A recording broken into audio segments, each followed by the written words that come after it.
येयास नित्य सन्यासी यो न द्वेष्टि न कांक्षति निर्द्वन्द्वो हि महाबाहो सुखं बन्धात् प्रमुच्यते सांख्ययोगो पृथक् बालाः वदन्ति न पण्डिताः एकमप्यास्थिता सम्यक् उभयोर्विन्दते फलम् यत्साङ्ख्यै प्राप्यते स्थानम् तद्योगैरपि गम्यते एकं साङ्ख्यं च योगं च या पश्यति स पश्यति यत्साङ्ख्यै प्राप्यते स्थानम् तद्योगैरपि गम्यते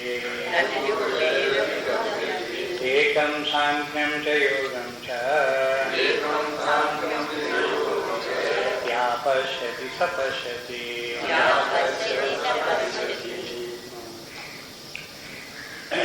इस श्लोक का अर्थ हो गया यत् सांख्यै प्राप्यते स्थानम, सांख्य के द्वारा जिस स्थान को प्राप्त करते हैं तत् योगैरपि गम्यते, उस स्थान पर योग के द्वारा भी पहुंच जाते हैं। एकम सांख्यम च योगम च, सांख्य और योग को एक करके या पश्यति स पश्यति, जो इसे देखता है वही देखता है, उसी का देखना ठीक है। अब इस श्लोक में अब देखेंगे कि वही शब्दों का प्रयोग करते आ रहे हैं, सांख्य और योग। सांख्य के माने कर्म संन्यास, योग के माने निष्काम कर्म योग। प्रसंग के अनुसार इसको याद रखें। यद्यपि यहाँ बहुत संक्षेप हो गया, कर्म संन्यास को ये बोल दिया, सांख्य और निष्काम कर्म योग के लिए संक्षेप में बोल दिया योग, तो भी इनका पूरा पूरा जो शब्द है, पूरा पूरा तात्पर्य है, उसे ध्यान में रखें बराबर। तो इसके माने ये हुआ, यद्यपि भगवान ये कहते हैं कि निष्काम कर्म योग श्रेष्ठ है, वही तुमको करना चाहिए, लेकिन निष्काम कर्म योग से जिस लक्ष्य को प्राप्त करते हैं वही लक्ष्य कर्म संन्यास के द्वारा भी प्राप्त हो जाता है। बात भगवान ने इस प्रकार से कही जिससे इस श्लोक में फिर ये सिद्ध होता है कि कर्म संन्यास या सांख्य कुछ आगे की बात है। साधना की वजह से पहले निष्काम कर्मयोग होना चाहिए। इसलिए अर्जुन की जो स्थिति है वो तो ये है कि अभी तक वो धर्म के मार्ग पर चलता रहा है, निष्काम कर्मयोग नहीं किया, इसलिए उसके लिए अगली सीढ़ी निष्काम कर्मयोग ही है। और जो अगली सीढ़ी है वही सबसे श्रेष्ठ है, वही सबसे उपयुक्त है। इसलिए अर्जुन के लिए तो निष्काम कर्मयोग ही करना सर्वाधिक उपयुक्त है। उसके लिए भगवान अर्जुन को बोल देते हैं कि तुम निष्काम कर्मयोग ही करो। लेकिन निष्काम कर्मयोग के बाद कर्म संन्यास भी है, जिसे सांख्य भी कहते हैं, ज्ञान मार्ग है, परमार्थ है, और उसके द्वारा फिर परमात्मा की प्राप्ति है, तो ये भी प्राप्त होंगे। तो वैसे तो ये कहना चाहिए कि कर्म संन्यास के द्वारा जीवन का जो अंतिम लक्ष्य परमात्मा की प्राप्ति है वो हो जाता है। फिर ये कहें कि निष्काम कर्मयोग के द्वारा भी वो गति प्राप्त हो जाती है, तो भी शब्द का प्रयोग निष्काम कर्मयोग के साथ जोड़ा गया है। देखिए ध्यान से, ये कुछ वैसे ही है जैसे कोई कहे कि यहाँ से 100 किलोमीटर की यात्रा करने के लिए कार से तो जा ही सकते हैं, लेकिन साइकिल से भी जा सकते हैं। तो जब भी साइकिल के साथ जोड़ा गया तो इसके माने साइकिल से वहां जाना जरा है मुश्किल, लेकिन जाया उससे भी जा सकता है।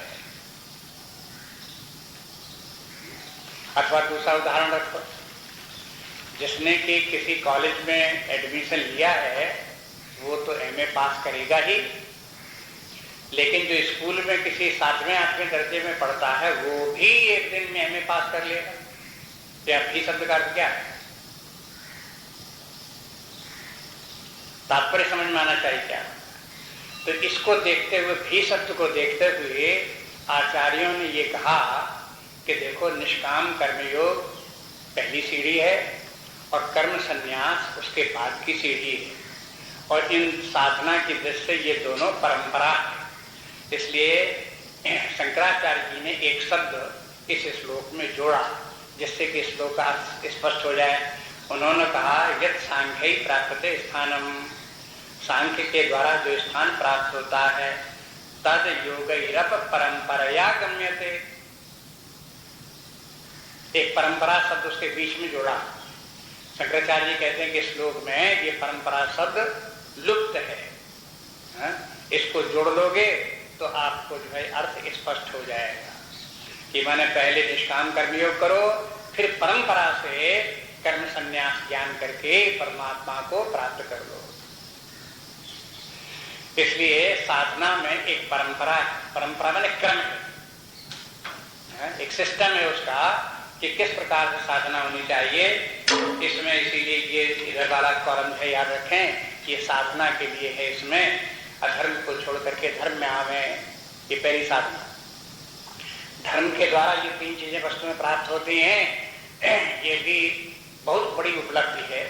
लेकिन आगे और आगे बढ़ना है तो इन तीनों की कामना, भौतिक सुख, कीर्ति और स्वर्ग की कामना को छोड़ करके धर्म का पालन करना पड़ता है।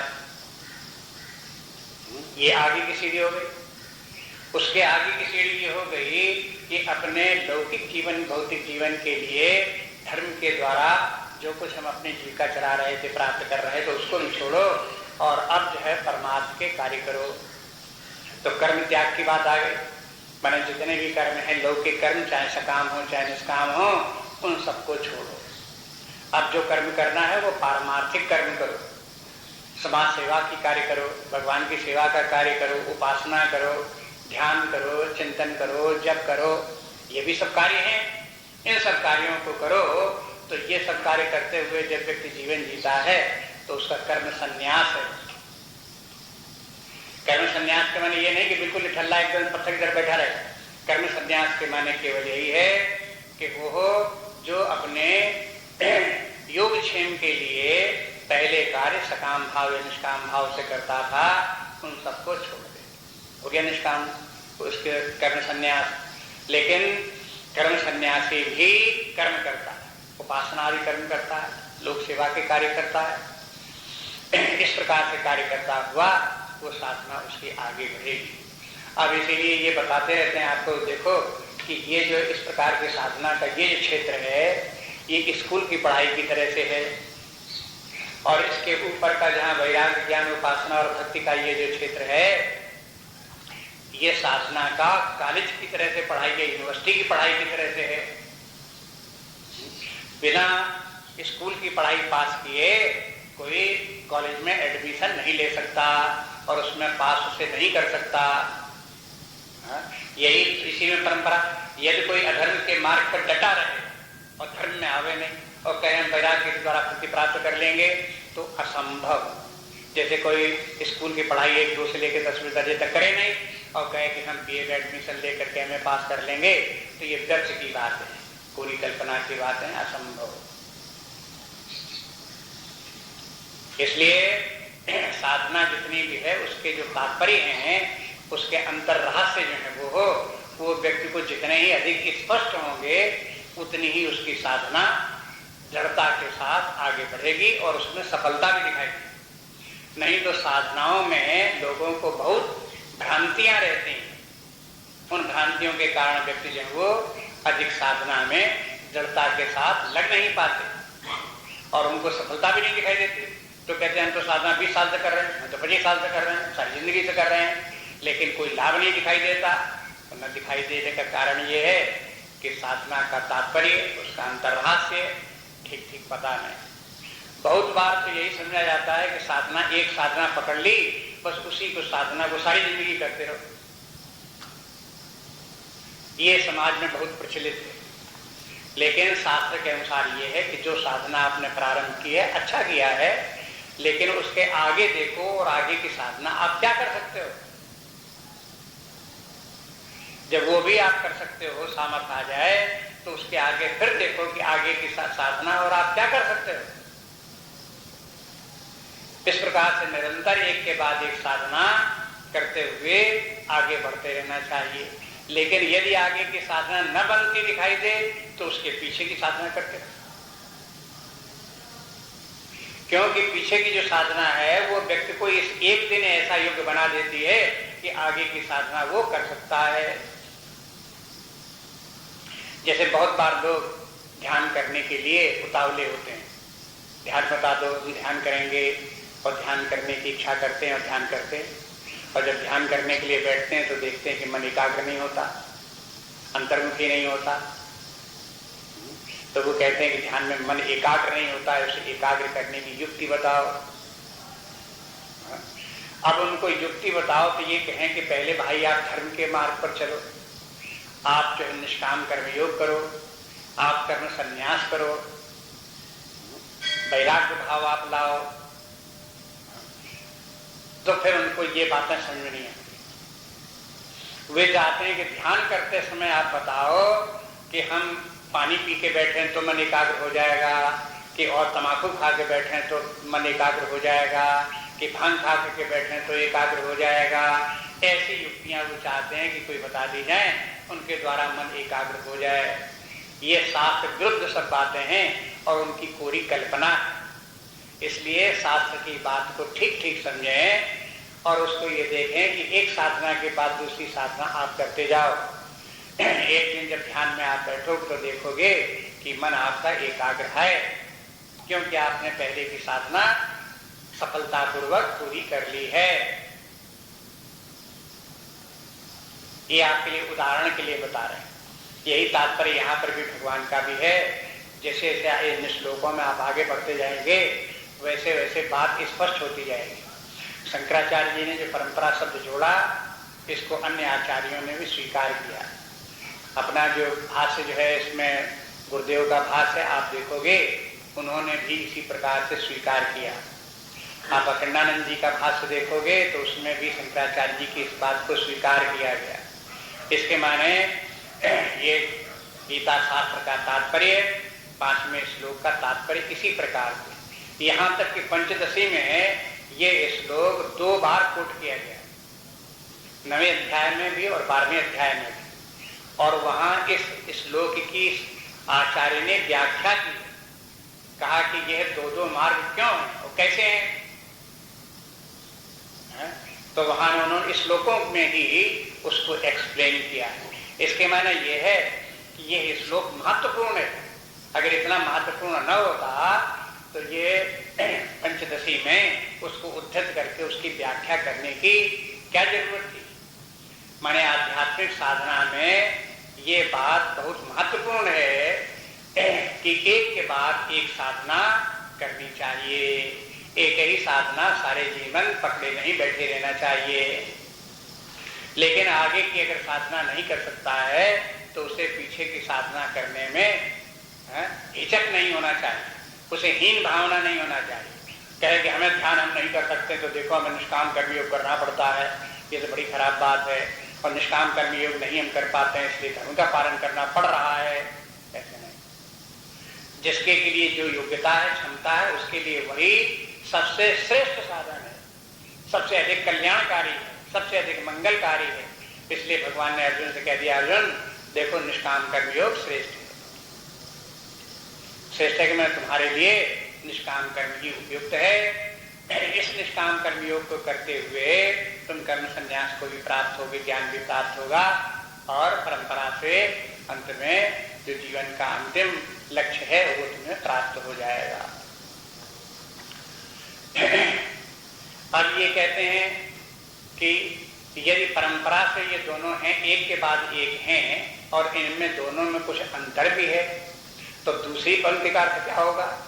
दूसरी पंक्ति में तो कहते हैं कि दिखाई उसी को ही देता है जो इन दोनों को एक करके मानता है।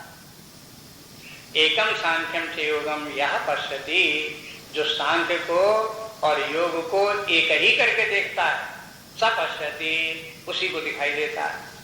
यहाँ दिखाई देने के माने ये चीजें कोई आंखों से दिखाई देने वाली तो है नहीं कि कर्मयोग को आंखों से दिखाओ, सांख्य योग को आंखों से दिखाओ। यहाँ पश्चित का तात्पर्य क्या है? उसको समझ में आता है, अंतर्दृष्टि से दिखाई देता है। जिसके आंतरिक हृदय के नेत्र खुले और अपने हृदय में उसमें समझ में आने लगा कि ये देखो, चाहे इसको कर्म संन्यास कहो और चाहे ये है कर्मयोग कहो, ये दोनों, इनमें दोनों में एक ही बात है, अंतर नहीं है। अंतर तो है ही है, तब तो ये कहा गया कि दोनों एक करके देखो। लेकिन कोई एक ऐसा तत्व भी है जो दोनों में एक समान विद्यमान है, इसलिए ये दोनों एक हैं। वैसे आपके सामने एक उदाहरण में चीनी की बना हुआ एक आपको ताजमहल दे दें और एक चीनी के शक्कर का बना हुआ मंदिर दे दें, तो आपसे ये कहें कि देखो ये ताजमहल और ये मंदिर दोनों एक ही हैं, तो इसका अर्थ क्या हुआ? इसका अर्थ ये थोड़े हो कि दोनों की बनावट एक सी है, दोनों के सांचे एक से हैं। दोनों एक ही के माने दोनों चीनी तत्व के दोनों बने हुए हैं, दोनों में शक्कर है, शक्करी का ताजमहल है और शक्करी का मंदिर। जिसे शक्कर दिखाई देगी दोनों में एकता दिखाई देगी, और जिसे शक्कर नहीं दिखाई देगी उसे आकार आकार दिखाई देंगे। वो कहेगा बिल्कुल अलग अलग है, आप कैसी बातें करते हो, पागल बना रहे हो। देखो ताजमहल ताजमहल जैसा है, मंदिर मंदिर जैसा, दोनों का एक जैसा है। इस प्रकार से ये है निष्काम कर्मयोग अपने ढंग का और कर्म संन्यास अपने ढंग का, वो तो है ही है। लेकिन दोनों में जो अनस्यूत बात है, जो दोनों में जो एक बात, एक तत्व जो दोनों में है, वो जो है एक ही है, वो समान है, उसमें अंतर नहीं है। उसका उल्लेख पहले कर चुके हैं, वहां फिर लाओ। वो क्या है? राग द्वेष का समाप्त हो जाना। निष्काम कर्मयोग में भी राग द्वेष नहीं, कर्म संन्यास में भी राग द्वेष नहीं, राग द्वेष रहित अवस्था प्राप्त हो जाती है कर्म सन्यासी को भी, निष्काम कर्मयोगी को भी। अगर निष्काम कर्मयोगी का राग द्वेष छूट गया तो बोले वो देखो वो तो कर्म सन्यासी बना बनाया है। जैसे कोई कहे कि किसी 6वां पास कर लिया, तब 7वां पास करने के लिए कोई और तरीका अपनाना पड़ेगा, कुछ और योजना बनानी पड़ेगी। 6वां पास कर लिया तो 7वें में पहुंच ही गया, 7वीं की कक्षा में जाने के लिए अब उसे और कोई तैयारी नहीं करनी। इसी प्रकार से जिसने कि निष्काम कर्मयोग के द्वारा राग द्वेष छोड़ दिए, उनसे छुटकारा हो गया, वो तो अपने आप ही कर्म संन्यास में पहुंच गया। क्योंकि कर्म संन्यास का भी तात्पर्य यही है कि राग द्वेष नहीं होने चाहिए, वो उसमें आ गए, इसलिए उसकी पूर्ति हो गई। इसीलिए पिछले एक श्लोक में, तीसरे श्लोक में बोले गया नित्य सन्यासी, तो वो तो नित्य, वो कर्मयोगी ही नित्य सन्यासी है जिसमें राग द्वेष जिसके समाप्त हो गए, छूट गए। इस प्रकार से देखिए, तो अब जो अनस्यूत बात है, दोनों में जो एक बात है, तो एक आचार्य कहते हैं कि एक शब्द का ही अर्थ है अनस्यूत होना। हिंदी में जो गिनती आती है 1 2 3 4, एक शब्द का अर्थ क्या है? आप तो कहोगे एक इकाई जो होती है उसको एक बोलते हैं, इतना तो हम सब लोगों ने पढ़ा है। लेकिन व्याकरण पढ़ो संस्कृत की तो आपको पता चलेगा कि एक के माने है वो तत्व जो 2 में भी विद्यमान है, 3 में भी विद्यमान है, 4 में भी विद्यमान है, 5 में, आगे जितनी संख्याएं होती जाएंगी उन सब में एक जरूर होगा। 2 में 1 + 1 = 2, एक विद्यमान। 2 में 1 जोड़ दो 3, तो 3 में भी एक विद्यमान है। 3 में 1 जोड़ दो तो 4, 4 में भी 1 विद्यमान। ये जो 1 की संख्या है वो आगे की सब संख्याओं में विद्यमान है। बिना 1 के 2 नहीं हो सकता, बिना 1 के 3 नहीं हो सकता। इसके माने बोलते हैं वहां पे व्याकरण में कहते हैं 1 सब संख्याओं में अनस्यूत है। इसी प्रकार से कहेंगे कि जो इसमें राग द्वेष की हीनता जो है वो चित्त की शुद्धता और शांति और संतुलन जो चित्त का है ये है, निष्काम कर्मयोग में भी है और कर्म संन्यास में भी अनस्यूत है। दोनों में ये विद्यमान है। इसलिए राग द्वेष की हीनता त्याज्य है। साधना का उद्देश्य क्या है, किस साधना से क्या हमें प्राप्त होना है, ये गीता शास्त्र समझाता रहता है। धर्म से कोई व्यक्ति राग द्वेष विहीन नहीं होगा।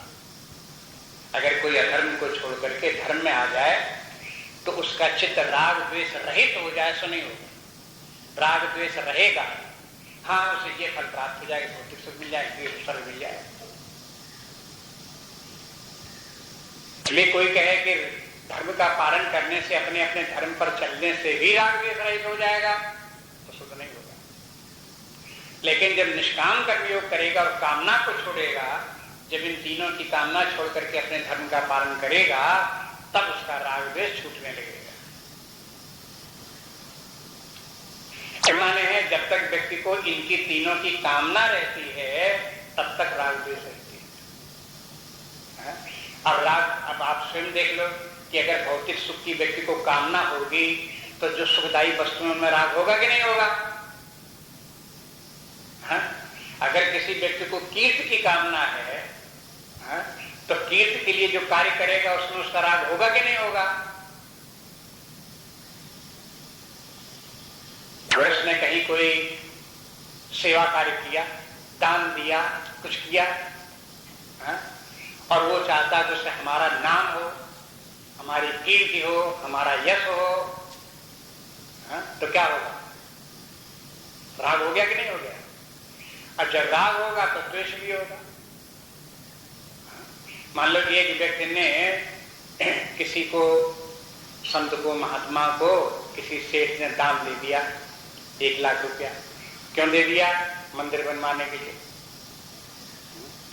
उसने, उस महात्मा ने अपना मंदिर बनाने का काम करना, सेठ जहां से आया था तहां अपने सेठ चला गया। अब सेठ साल भर के बाद, 2 साल के बाद कोई उस शहर में, हरिद्वार में जाने वाला व्यक्ति मिला तो कहले तुम कहाँ जा रहे हो? कि हरिद्वार जा रहे हो तो जरा वहां देखते आना, अमुक अमुक महात्मा को मैंने 1 लाख रुपया दान दिया था, उसमें देखना उसने मंदिर बनवाया कि नहीं बनवाया। अब ये चिंता उसको क्यों हो रही है? वो शंका इस प्रकार की क्यों हो रही है? आप स्वयं, ये सब मनोविज्ञान है, आप अपने अंदर हृदय में परीक्षा करके देखो। इसलिए उसको चिंता हो रही है क्योंकि उसने जो दान दिया है उसके पैसे में उसको राग है। दान जरूर दे दिया, अगर इतना तो राग नहीं है कि वो निकलते ही उसकी जेब से, लेकिन फिर भी देने के बाद में भी राग है कि मेरा 1 लाख रुपया मंदिर में लगा हुआ है। इस प्रकार का अटैचमेंट, राग फिर भी उसके साथ में। इसलिए उसको चिंता हो रही, देखा ना बनाए नहीं बना। और अगर ना पैसा लगा हो उसमें, वो बतावा वहां तो मंदिर में कुछ नहीं बना, तो उससे को कैसा लगे कि देखो हमको ठग लिया।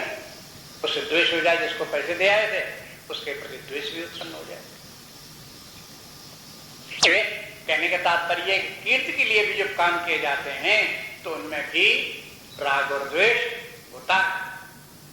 इसी प्रकार से यदि स्वर्ग के लिए कोई साधना करे, यज्ञ इत्यादि करे, स्वर्ग जाने की तैयारी करे, तो भी व्यक्ति को राग द्वेष होगा।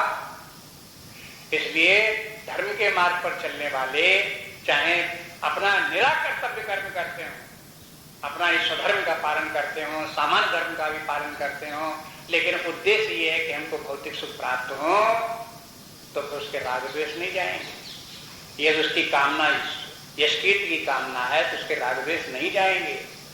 यदि स्वर्ग की कामना है तो राग द्वेष नहीं जाएंगे। अब इनमें भी तीनों का त्यागना एक समान नहीं है। कुछ आसान है, कुछ कठिन है, क्रम भी है।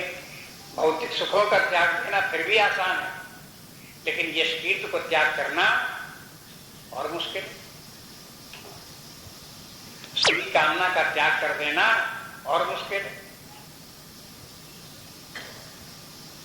जब तक इनकी कामना को त्यागेंगे नहीं तो राग द्वेष कहां से जाए।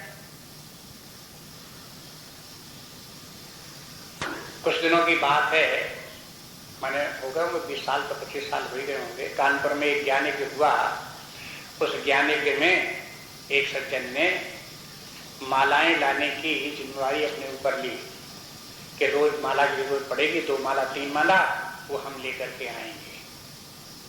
ठीक है, कहा कि आपका अच्छा सेवा का कार्य स्वीकार कर लिया, बहुत अच्छी बात। अब वो माला रोज लाते रहे, यज्ञ हो गया, 8 दिन यज्ञ चला, माला रोज उनकी आती रही। जब यज्ञ समाप्त हो गया तब वो यज्ञ में कितना पैसा आया, कितना खर्चा हुआ, कहाँ कहाँ हुआ, हिसाब लगने लगा। तो उन्होंने अपना एक बिल भी दे दिया। उन्होंने कहा कि भाई आपने तो कहा माला हम अपनी तरफ से लाएंगे, अब ये बिल क्यों आ गया आपका?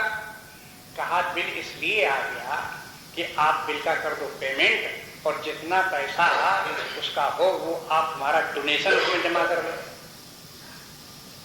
क्यों ऐसा है? क्योंकि लोग कैसे जानेंगे कि मैंने जो है वो माला दी? अगर उसका बिल नहीं बनता है और उसके लिए अकाउंट में फिर डोनेशन उतना नहीं आता है तो वो तो माला आए गए चले गए, कोई जानेगा कैसे? तो ये जनाने की बात जो है ये क्या चीज है कि मैंने मालाएं दी, ये सबको जानना चाहिए। इसके माने है उसको यश की कामना है, वो चाहता कि हमारा नाम हो, और जो हमारा नाम होने के उसके साथ बीच में बात जुड़ी हुई है, ये उसे पता नहीं है कि कमजोरी क्या है।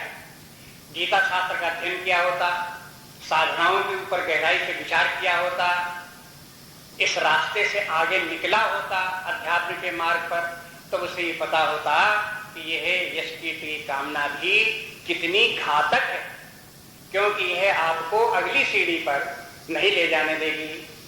आप चाहो कि कर्म संन्यास हो जाए तो फिर नहीं होगा, आप चाहो कि सांख्य का ज्ञान हो जाए आपको तो नहीं होगा,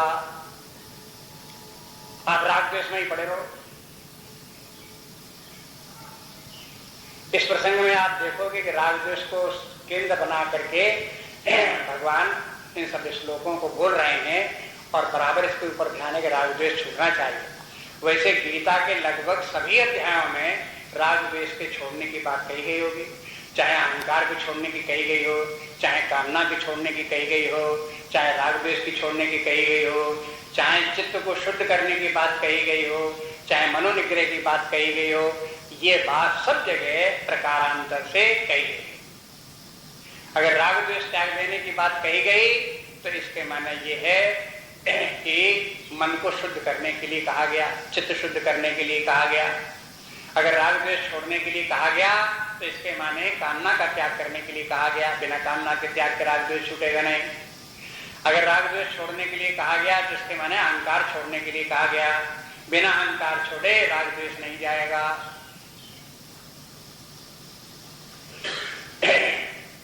ये बातें तो अच्छी तरह से गाढ़ बांध करके रखनी चाहिए, और हर समय सुबह से शाम तक रोज रोज याद रखनी चाहिए, नहीं तो फिसल जाते हैं। फिर वही कामना, फिर वही राग द्वेष, फिर वही अहंकार, फिर वही स्वार्थ। ये ऐसे निशाचर हैं कि गला छोड़ते नहीं, पकड़े ही रहते, झकझोरते ही रहते हैं। इसलिए सावधान होकर के इनसे बचने का उपाय करना चाहिए। एकम सांख्यम च योगम च या पश्यति स पश्यति। शास्त्र ये कहते हैं कि अपनी दृष्टि को सूक्ष्म बना, जो कुछ आंखों से दिखाई देता इतना ही सब कुछ नहीं है। जितना आंखों से दिखाई देता है ये तो बहुत थोड़ा है ही कितना, और जो कुछ आंखों से दिख रहा है ये सब भ्रांति है, सब गलत दिख रहा है। इसलिए उसी के ऊपर निर्भर रहेंगे तो सारा जीवन भ्रांति में व्यतीत होगा, भ्रांति का निवारण नहीं होगा। अब उस सत्य को देखने के लिए इन आंखों से सत्य नहीं दिखेगा। सत्य को जानने के लिए, उसे देखने के लिए आंतरिक नेत्र चाहिए। तो शास्त्र तो ये कहते हैं भाई हम तो उसी को मानते हैं, देख के दिखाई देता है उसे जिसके हृदय के नेत्र खुले हैं और जिसे ज्ञान समझ में आता है, आत्मा परमात्मा समझ में आता है, साधना का स्वरूप क्या है वो समझ में आती है, राग द्वेषों में क्या दुर्गुण है, क्या दोष है, उससे क्या खराबियां हैं, ये जिसको दिखाई दे रहा है, जैसे कि अहंकार में दोष दिखाई दे रहा है, जैसे स्वार्थ में दोष दिखाई दे रहा है, ऐसे दिखाई देने वालों को तो हृदय के नेत्र खुले हैं, उन्हें तो हम कहेंगे कुछ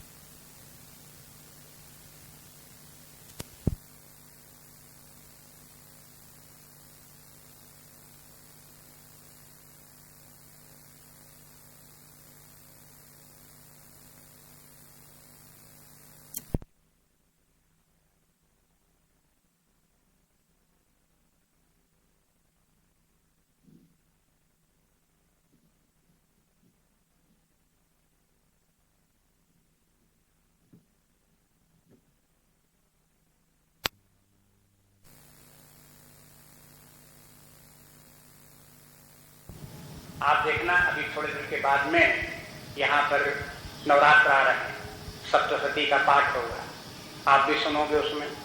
आप देखना उसमें जो है वो एक ऋषि कहते हैं कि देखो कोई लोग तो ऐसे होते हैं दिन में अंधे होते हैं, और कोई लोग ऐसे होते हैं जो रात में अंधे होते हैं, और कोई लोग ऐसे होते हैं जो मोहांध में पड़े होते हैं, मोह में अंधे होते हैं।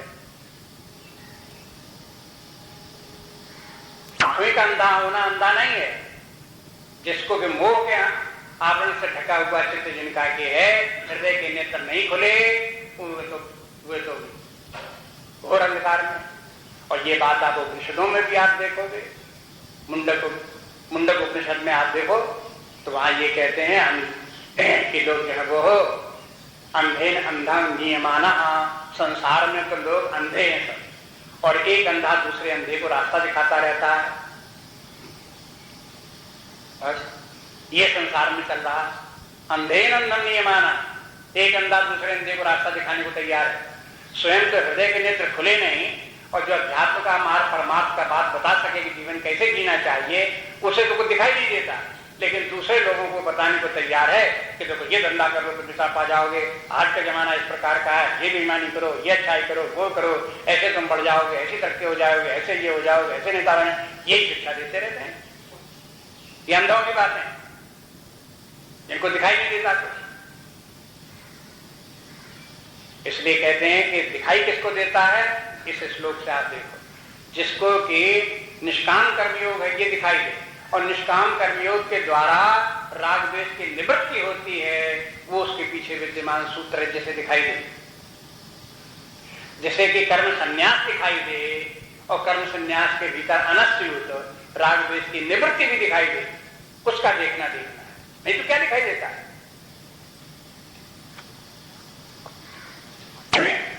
पंचदशी में आचार्य कहते हैं कि भगवान ने ये जो दो बातें कही, एक सांख्य की और एक निष्काम कर्मयोग की, वो इसलिए कही कि अधिकारी भेद से ये दो अवस्थाएं, अधिकारी भेद से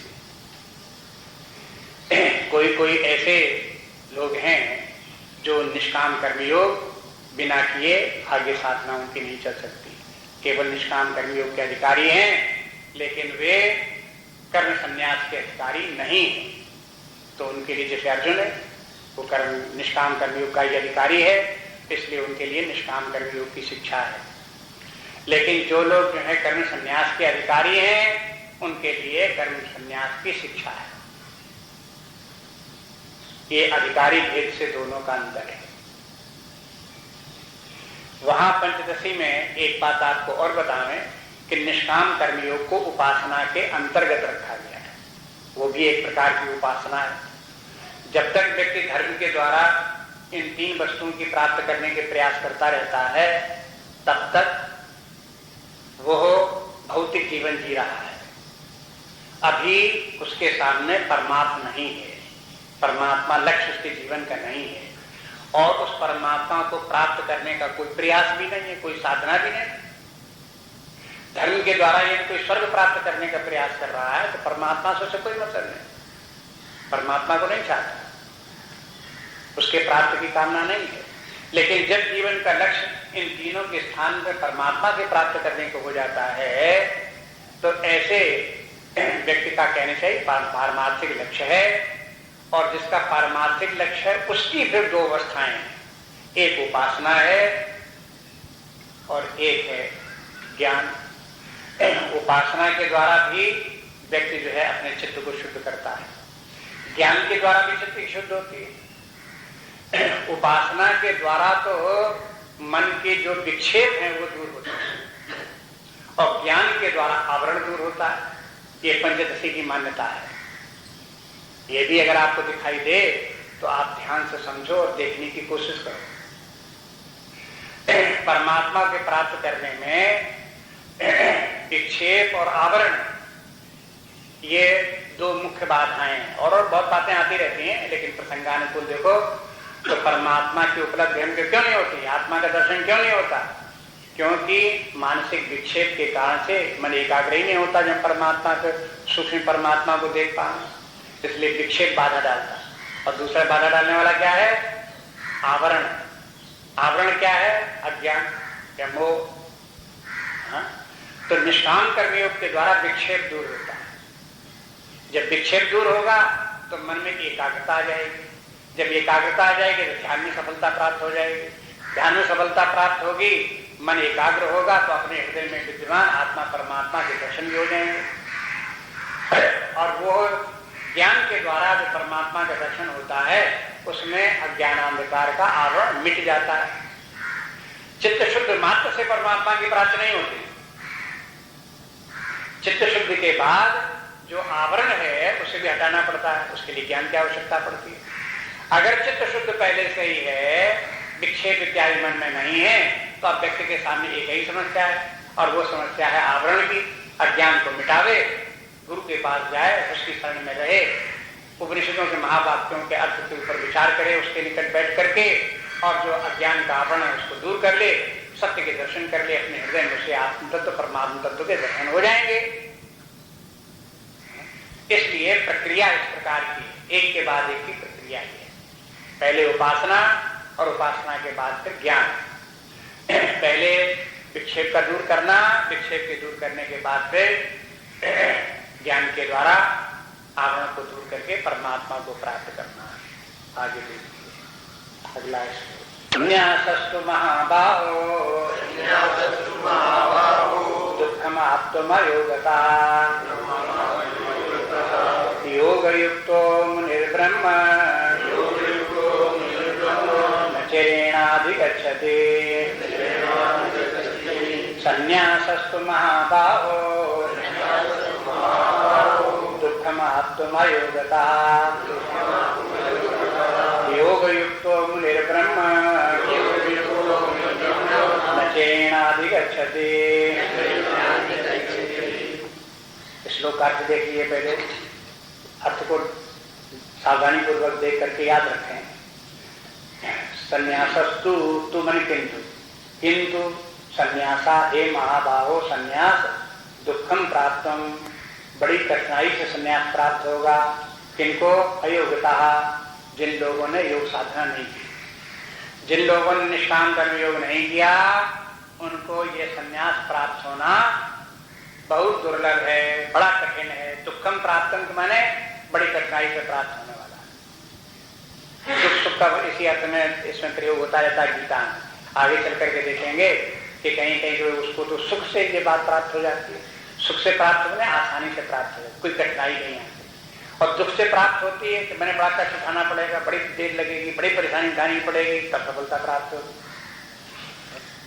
इसलिए यदि किसी ने निष्काम कर्म योग नहीं किया तो संन्यास माने कर्म संन्यास उससे बनेगा नहीं और बड़ा कठिन दिखाई देगा। और फिर भी लगा रहेगा, जुटा रहेगा तो बहुत समय लग जाएगा और बड़ी तकलीफें उठानी पड़ेगी।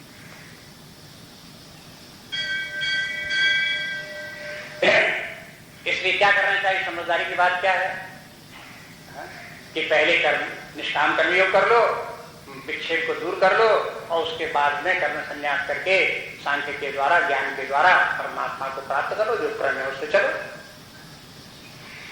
किसी व्यक्ति को ये निश्चय हो, बिल्कुल अशिक्षित व्यक्ति हो, उसको लगे कि सब लोग एमए पास हैं, हम भी एमए पास कर लें, और ये बात उसे कब समझ में आई? जब 30-40 साल का हो गया। तो उसने कहा कि आप पहले दर्जे में एडमिशन लें, फिर ले एडमिशन, तो क्या होगा, तुम पहले ही से इंटर में एडमिशन ले लो, सीए में एडमिशन ले लो, फिर वहां से एडमिशन नहीं मिले, न मिले, हम किसी टीचर को रख लेंगे, वो हमको घर पर पढ़ा देगा, रख लो भाई, उसको दो फीस, आके घर पढ़ाएगा। कहे कि इंटरमीडिएट से में पढ़ाना शुरू करो, चलो इंटरमीडिएट से पढ़ेंगे, पढ़ो इंटरमीडिएट से, पहले आई ABCD सीखो। अब वो इंटरमीडिएट में ABCD सीखे, अच्छा ज्ञान प्राप्त करे, शब्दों को जोड़ना सीखे, और पढ़ किसमें रहे हो कि इंटरमीडिएट पढ़, और पढ़ करके पढ़ क्या रहे हैं? ABCD पढ़ रहे हैं, ग्रामर पढ़ रहे हैं, भाषा का ज्ञान सीख रहे हैं। अब जब ये सब उसको यही करते करते साल 2 साल तो लग जाएंगे, मैच्योर्ड है, माइंड ज्यादा परिपक्व है, तो भी 10 वर्ष न लगे, तो भी 2-3 वर्ष तो फिर भी लग जाएंगे, फिर करते करते ये सब करते करते फिर उसको फिर आगे चल करके इंटर पास करेगा, तब ये पास करेगा, तब एमए पास करेगा। करना तो वहां पर भी यही करना पड़ेगा, बिना स्कूली पढ़ाई पूरी किए हुए कहां से पास किए लेता है। इसलिए जो है कि बिना निष्काम कर्मयोग किए, बिना कामना का त्याग किए, बिना अहंकार का त्याग किए, बिना स्वार्थ का त्याग किए व्यक्ति चाहे कि अज्ञान मिट जाए, आत्मा का ज्ञान हो जाए, ये तो असंभव बात है, होगा नहीं। इसलिए भगवान ने देखो इसमें साफ साफ कह दिया, और इससे परंपरा का भी ज्ञान हो गया। हमने आपको पहले ही बताया कि गीता के श्लोकों का जो अर्थ होता है पूर्वापर की अपेक्षा से होता है। ये देखो कि पिछले श्लोक में क्या कहा गया, और ये देखो कि आगे श्लोक में क्या कहा गया, तब उनको देख करके उसका अर्थ लगा। पिछले श्लोक में जो परंपरा शब्द जोड़ दिया गया, यद सांख्य प्राप्त स्थानम तद योगई परंपरा गम्यते, तो आप कहोगे तो भीगा मुश्किल जबरदस्ती शंकराचार्य ने जोड़ दिया। अरे आप अगला श्लोक अब देखोगे, 6वां श्लोक, तब इसमें देखो भगवान ने परंपरा बता दी कि नहीं बता दी। इसी परंपरा को आप 5वें श्लोक में लगा लो, 5वां श्लोक का स्पष्ट हो जाएगा। यहाँ शंकराचार्य भगवान ने स्वयं परंपरा बता दी कि यदि तुम योग साधना, निष्काम कर्मयोग साधना नहीं करोगे तो कर्म संन्यास आपके लिए मुश्किल पड़ेगा। इसके माने पहले इसका निष्काम कर्मयोग की साधना कर लो, चित्त को शुद्ध कर लो, राग द्वेष को दूर कर लो, उसके बाद कर्म संन्यास आसान हो जाएगा, ज्ञान आसान हो जाएगा। ध्यान करने बैठोगे, हृदय चित्त तक तुम्हारा मन पहुंचे और वो अपने हृदय में अपनी वृत्तियां दिखाई देने लगे, उसमें जो है वो हो सजाती वृत्तियां, विजाती वृत्तियां, शांत वृत्तियां, उग्र वृत्तियां, घोर वृत्तियां, ये सब वृत्तियां नाना प्रकार की आपको अपने भीतर दिखाई देने लगे। तो इसके लिए पहले विक्षेप तो दूर करो, जब विक्षेप दूर हो जाएगा तभी सब दिखाई देगा। इसलिए ये कहते हैं कि आगे जो अब हुआ बात क्या कि यदि कोई व्यक्ति योग युक्त है, योग युक्त माने निष्काम कर्मयोग किया और निष्काम कर्मयोग करते करते उसमें वो सफल हो गया, तब उसे योग युक्त कहेंगे। देखो ये शब्द जो है वो हो थोड़ा थोड़ा जो है वो हो योग संबंधी शब्द है। जैसे एक योग है, ऊपर कहा अयुक्त, अयोगता, अयोगता, योगता, अयोगता माने योग साधना करता तो योगी है, अयोगता माने योग साधना नहीं करता तो अयोगता हो गया। योग साधना करता तब योगी हो गया, और योग साधना नहीं करता तो कोई योगी हो गया। जो योग साधना में सफल हो गया वो योग युक्त हो गया, और जो योग साधना में सफल नहीं हुआ वो अयुक्त कहलाएगा। तो गीता में अयुक्त और युक्त शब्दों का प्रयोग बार बार हुआ है। युक्त वही व्यक्ति है जिसने निष्काम कर्मयोग की साधना की, राग द्वेष आदि से कामनाओं से मुक्त हो गया है, विक्षेप उसके दूर हो गए हैं, मन शांत हो गया है और मन संतुलित हो गया है। संतुलित के माने क्या है? अनुकूल प्रतिकूल जो भी परिस्थितियां आए उन सब परिस्थितियों में मन को बैलेंस बनाए रखना। यह है बहुत ऊंची उपलब्धियां हैं जीवन की। अगर इसके आगे कोई व्यक्ति को आत्मा परमात्मा न भी दिखाई दे तो ये ऐसी योग साधना जिसको सिद्ध हो गई हो कि जिसको समर्थ भाव प्राप्त हो गया हो, बैलेंस ऑफ द माइंड प्राप्त हो गया हो, तो ये कोई साधारण बात नहीं है। ये तो बड़े बड़े महापुरुषों के लक्षण है।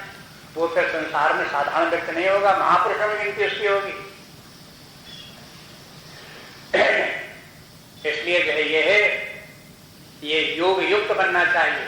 भगवान कहते हैं कि जो योग युक्त बन गया अब उसको क्या होगा, योग एक व्यक्ति मुनि बन जाएगा और मुनि बनने के बाद परमात्मा को प्राप्त कर लेगा। अब देखो ये योग युक्त के बाद मुनि कहां से आ गया? मुनि किसे कहते हैं? ये मुनि जो है वो मनन करने वाला, मननात् मुनि ही। जो मनन करे वो मुनि। किसका मनन करे? आत्मा का, परमात्मा का, शास्त्रों के अर्थ का, उनका बार बार मनन करे वो मुनि। तो इसके माने जब परमात्मा का मनन कौन कर सकता है, शास्त्रों के अर्थ का मनन कौन कर सकता है? जिसने पहले संसार से राग द्वेष छूटा। अगर संसार के राग द्वेष में ही पड़ा हुआ, लोगों से झगड़े फसाद में पड़ा हुआ है, उनको कैसे उनको मारे काटे, कैसे मुकदमा लड़े और कैसे किसको हरावे और कैसे किसको जीता, बस इसी चक्कर में दिमाग लगा हुआ है, तो उसको शास्त्र के अध्ययन करने में और उसके अर्थ को देखने में कहां रुचि होगी और कहां सफलता मिली जाती है, कहां से मुनि बनाया जाता है? कोई ऐसी बातें तो है नहीं कि किसी छिपियों साफ दिखाई देती हैं। लोगों को किसी से कहो भाई तुमने गीता पढ़ी, कि गीता देखी तो है, पढ़ी नहीं। अरे भाई इतनी सुंदर गीता का ग्रंथ, सारे विश्व में प्रसिद्ध, कितने लोग इसकी प्रशंसा कर रहे हैं, महापुरुष कितनी बार बार उनकी व्याख्याएं लिख रहे हैं, कितना उसको कोई हिंदू ही नहीं विदेशी लोग भी उसकी तारीफ की पुल बांध रहे हैं, और आपने साहब उसको पढ़ा नहीं। कि जब पढ़ते हैं तो बोरिंग लगता है, मन ही नहीं लगता। ये क्या बात है? ये कौन सा रोग है बोरिंग लगने वाला? कहां से आ गया? सही बात यह है कि निष्काम कर्म योग नहीं किया, राग द्वेष छूटे नहीं, आसक्तियां छूटी नहीं, संसार की कामनाएं छूटी नहीं। आप गीता का अध्ययन करना चाहते हो, नहीं हो सकता। उसके अर्थ को आप देखना चाहो, नहीं देख सकते। कुछ लोग ये समझते हैं कि हम तो इतने महान व्यक्ति हैं कि गीता पढ़नी होगी। क्या हमारे पास कमी कौन सी है? इतना भारी बंगला, इतना बड़ा पैसा, इतना ज्यादा बैंक बैलेंस, इतना ज्यादा ये क्या जरूरत गीता पढ़ने? लेकिन उसे ये पता नहीं कि गीता आपको कहां से कहां पहुंचा देगा, जहां आगे का जो और ऊंचाइयां हैं वो तो आपको जहां खड़े वहां से दिखाई भी नहीं देती। जो कुछ आपने जीवन में परिश्रम करके प्राप्त कर लिया दिखाई देता, वही सब कुछ है। वो तो कुछ है ही नहीं, भाषण पर भी बराबर नहीं है। इसलिए ये सब साधनाएं करके जीवन को उज्जवल और श्रेष्ठ बनाना चाहिए। तो कहते हैं कि योग युक्त तो मुनि ही, योग युक्त व्यक्ति फिर मुनि हो जाता है। मुनि वही हो सकता है जिसके राग द्वेष दूर हो, मन विक्षेप दूर हो, उसका जो है विक्षेप मन का जो वो हो, शांत हो, एकाग्रता मन में आवे, वही मुनि होगा। तो ये कहने का मतलब ये है कि योग युक्त व्यक्ति, योगी लोग ही मुनि बन जाते हैं। जब मुनि बन जाते हैं तो क्या होता है? वो अपने ध्यान के द्वारा, अपने हृदय में परमात्मा को खोजने के द्वारा, मनन के द्वारा उनकी साधना अपनी है। उस साधना के द्वारा फिर क्या करते हैं? नचिरेणादि गच्छति ब्रह्म, वो शीघ्र ही ब्रह्म पद को प्राप्त कर लेते हैं। तो इसके माने जितने पिछले श्लोक चले आ रहे हैं उनमें सब में लक्ष्य क्या है? ये जो यहाँ बता दिया कि वो ब्रह्म की प्राप्ति करना, परमात्मा की प्राप्ति करना, ये अंतिम लक्ष्य है। उसी लक्ष्य के लिए सारी साधनाएं बताई जा रही हैं। निष्काम कर्म योग उसी लिए है, कर्म संन्यास उसी लिए है, उसी के लिए अहंकार का त्याग है, उसी के लिए स्वार्थ का त्याग है, ये सब उसी के लिए है। धर्म का पालन भी है, जप भी है, तप भी है, स्वाध्याय है, इन सब का अंतिम लक्ष्य परमात्मा की प्राप्ति करनी। अब उसे परमात्मा की ब्रह्म अधिगच्छति ऐसे कह सकते हैं। वो ब्रह्म को जान जाता है, ब्रह्म को प्राप्त कर लेता है। लेकिन एक शब्द जोड़ते हैं, न चिरेण। चिरेण के माने बहुत दिनों बाद। और ना लगा दिया तो ज्यादा दिन नहीं लगते, बहुत जल्दी फिर उसे ब्रह्म की प्राप्ति हो जाती है। तो बहुत जल्दी ब्रह्म की प्राप्ति करनी हो तो क्या करना पड़ेगा? मुनि बनना पड़ेगा। मुनि बनने के लिए क्या करना पड़ेगा? कर्म संन्यास करना पड़ेगा। कर्म संन्यास के लिए क्या करना पड़ेगा? निष्काम कर्मयोग करना पड़ेगा। निष्काम कर्मयोग के लिए क्या करना पड़ेगा? धर्म में आरूढ़ रहना पड़ेगा, विचलित ना हो। इस प्रकार से क्रम सबका रखना पड़ेगा। तब कहते हैं इस प्रकार से वो हो शीघ्र ही परमात्मा को। अब देखो यदि क्रम क्रम से कोई रास्ता चलता है, एक के बाद एक चलता है, तो वो जल्दी प्राप्त हो जाता है। लेकिन लोगों को लगता है छलांग लगाओ तो जल्दी पहुंच जाओ। छलांग लगाने में हाथ पैर टूटेंगे, जल्दी पहुंचोगे नहीं, प्लास्टर चढ़ेगा, अस्पताल में पड़े रहो और ज्यादा देर लग जाएगी। उसके बजाय ये है कि अपने कछुए की चाल से चलते रहो, एक के बाद चलते रहो, रुको नहीं। आगे बढ़ते रहोगे तो धीरे धीरे भी आगे चलते रहोगे अपने रास्ते पर, तो जल्दी पहुंच जाओ। ये सारी शिक्षाओं का तात्पर्य किस प्रकार से, इसको आप देख लो।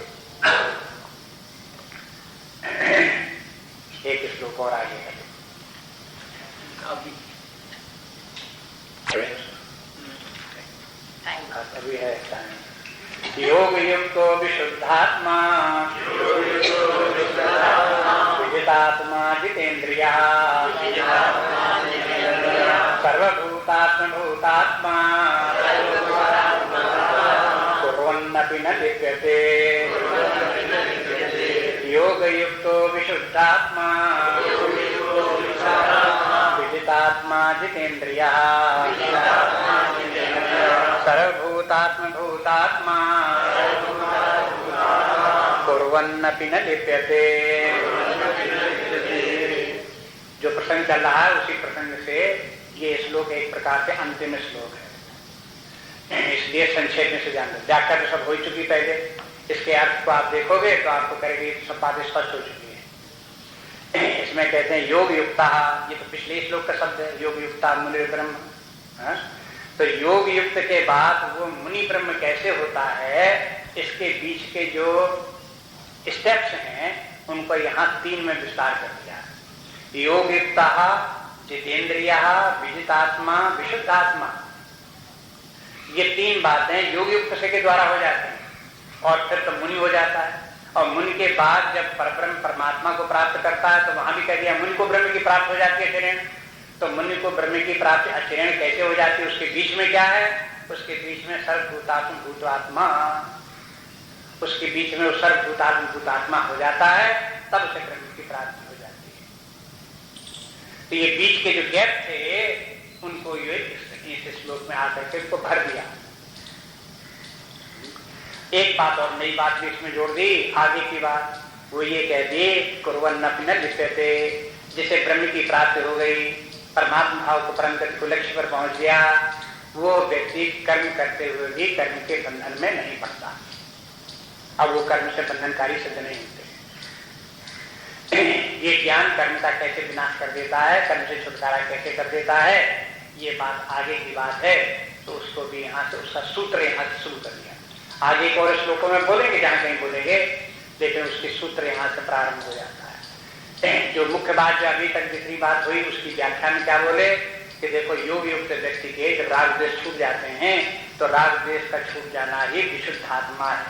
यहाँ आत्मा के माने आत्मा परमात्मा नहीं, आत्मा के माने यहाँ है चित्त। उस व्यक्ति का चित्त शुद्ध हो जाता है। चित्त शुद्ध हो जाने का तात्पर्य क्या है? वो विजितात्मा हो जाता है। चित्त शुद्ध का लक्षण है विजितात्मा। विजितात्मा के माने क्या है कि जिसने अपने मन के ऊपर ऐसी विजय प्राप्त कर ली है कि उसे बाह्य जगत के विषय प्राप्त हो या न प्राप्त हो, मन उसका शांत रहे। यदि प्राप्त भी हो तो उन विषयों को ग्रहण करे तो भी मन में उसका विक्षेप न हो, और उनको उन विषयों को जब चाहे तो ग्रहण करे, चाहे न ग्रहण करे, लेकिन वो विषय उसके चित्त को मलिन न करें, ऐसा व्यक्ति विजितात्मा है।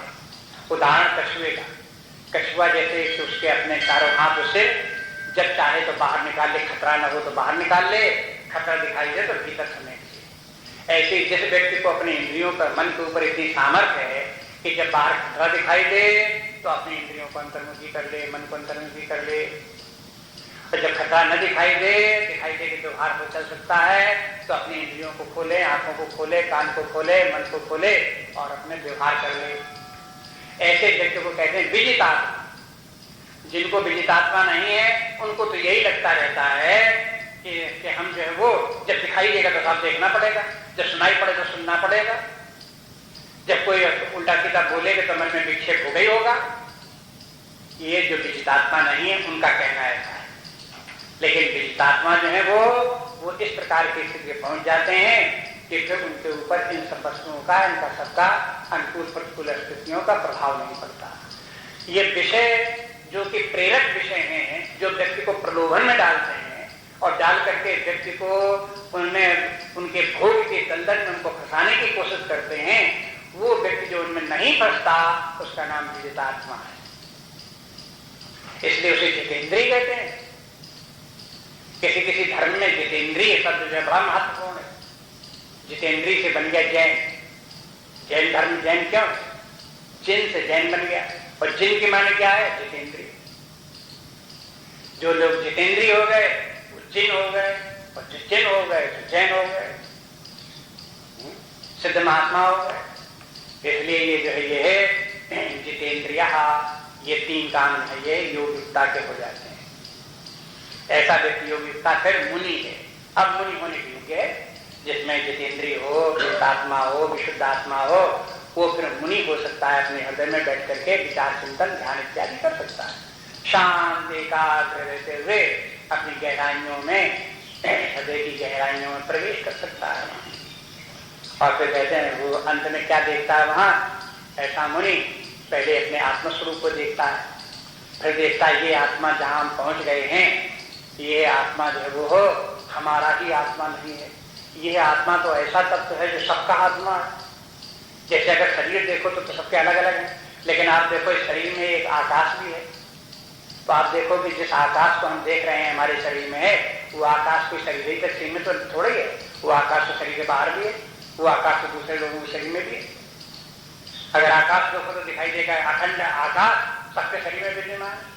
ऐसी आत्मा को जब देखोगे, अपने आत्मा को, तो ये देखोगे आत्मा केवल हमारे शरीर में चेतना है थोड़ी हमारे अंदर हो, तो सबके अंदर विद्यमान। जब सबके अंदर विद्यमान है तो फिर हम तो वो तत्व हैं जो सबके अंदर विद्यमान है। जो सबके अंदर विद्यमान तत्व आत्मा है, उसी आत्मा का नाम ही परमात्मा।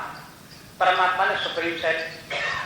सेल्फ तो शरीर भी है, सेल्फ तो मन बुद्धि भी है, लेकिन सुप्रीम सेल्फ वो चेतना जो सर्वव्यापी अनंत सबके अंदर विद्यमान है, वो सुप्रीम सेल्फ में परमात्मा है।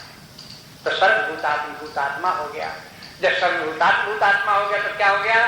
तब बोले कि वो हो, अब वो ब्रह्म को प्राप्त हो गया। यहाँ ब्रह्म प्राप्त नहीं कहते हैं, ब्रह्म न शरीराधिगच्छति, ऐसे व्यक्ति को ब्रह्म की प्राप्ति हो जाती है।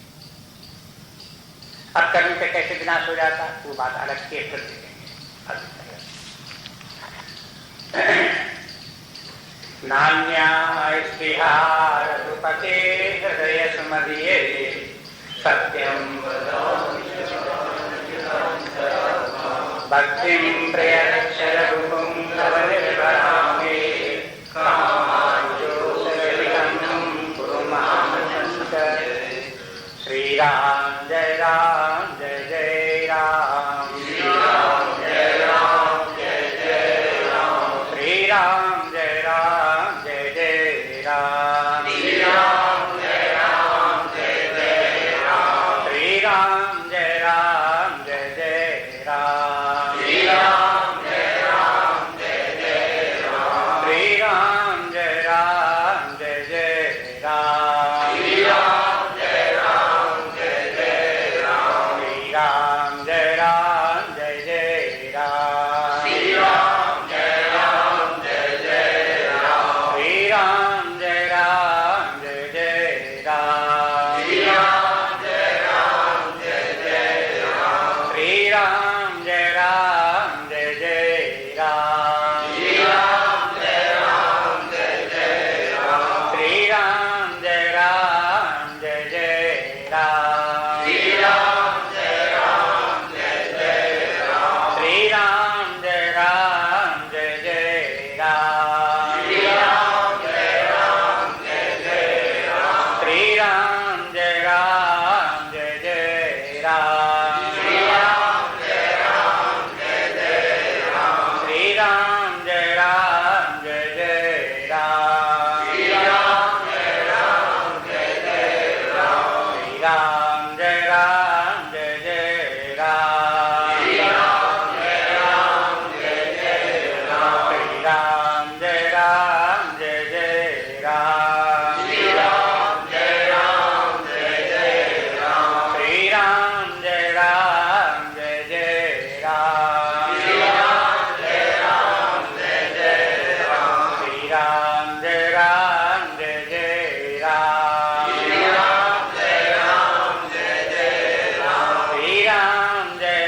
विद्या